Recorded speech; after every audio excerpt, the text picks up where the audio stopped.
मैं हूँ Pallavi cooking recipes में आपका स्वागत है। मैं पल्लवी आज आपके लिए लेकर आई हूँ एक पिज़्ज़ा की हेल्दी रेसिपी। हम पिज़्ज़ा बनाएंगे लेकिन वो बहुत ही हेल्दी रहेगा, तो उसमें हम मोज़रेला चीज़ का भी यूज़ करेंगे।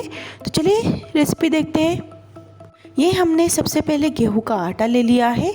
मैंने 2 कटोरी गेहूं का आटा ले लिया है। ये कटोरी का मेज़रमेंट है।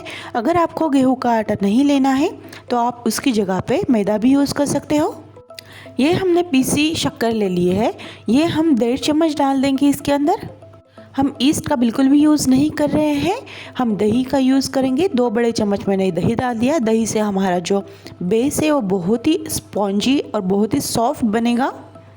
ये आधा टेबल स्पून मैंने ले लिया है बेकिंग सोडा। आपको मीठा सोडा यूज़ नहीं करना है, बेकिंग सोडा यूज़ करना है। ये हमने बेकिंग पाउडर ले लिए है 1 टेबलस्पून। 1 टेबलस्पून से थोड़ा सा कम लेना है आपको बेकिंग पाउडर। जब बेकिंग पाउडर, सोडा और दही की रिएक्शन होती है तो हमारा जो बेस है वो बहुत ही सॉफ्ट बनता है।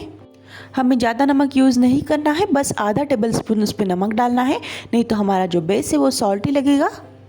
अभी ये सारी चीज़ें हमें अच्छे से आटे के अंदर मिक्स कर देनी है और थोड़ा थोड़ा पानी डाल के हमें एक सॉफ्ट सा डो लगाना है। एकदम से सॉफ्ट डो चाहिए। ये आप देख रहे हो बहुत ही सॉफ्ट सा डो मैंने लगा के तैयार कर लिया है। अभी हमने इसके ऊपर 1 चम्मच देसी घी डाल दिया है और देसी घी डाल के हमें हमारा जो डो है उसे डो को अच्छे से चिकना करना है। ये आप देख रहे हो डो को हमने मसल के बहुत ही अच्छे से चिकना कर दिया है। अभी ये हाथ को नहीं चिपकेगा बिल्कुल भी। ये हमने नॉनस्टिक पैन ले लिया है। नॉनस्टिक पैन के ऊपर मैंने देसी घी डाल दिया है। अगर आपको देसी घी यूज़ नहीं करना है तो आप बटर भी यूज़ कर सकते हो, लेकिन बटर से देसी घी जो है बहुत ही हेल्दी रहता है। तो हमने देसी पूरे पैन को ग्रेस कर दिया है और डो रख के उसे पूरा हाथों की सहायता से हमें स्प्रेड कर देना है। आपको इसे बेलना नहीं है, बिल्कुल भी हाथों की सहायता से इसे स्प्रेड करना है। ये बहुत ही सॉफ्ट रहता है, जल्दी से हाथों से स्प्रेड हो जाता है। ये हमने फॉक की सहायता से इसे पूरे पिज़्ज़े के ऊपर छेद कर दिए। अभी मैंने ये वेज मेयोनीज़ ले लिया है। मेयोनीज़ हम डाल देंगे 2 चम्मच। आप अपने हिसाब से कम ज़्यादा ले सकते हो। ये हमने ले लिया है पिज़्ज़ा टॉपिंग।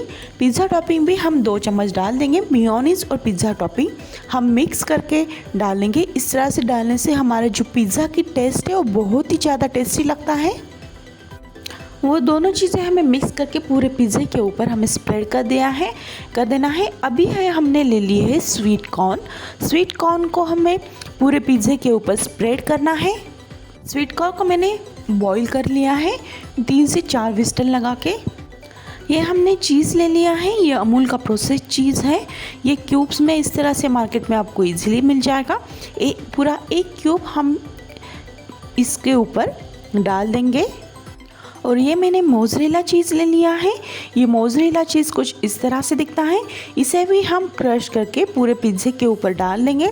इसे थोड़ा सा ज़्यादा क्वांटिटी में डालना है। इसे हमने बेकिंग के लिए रखा है।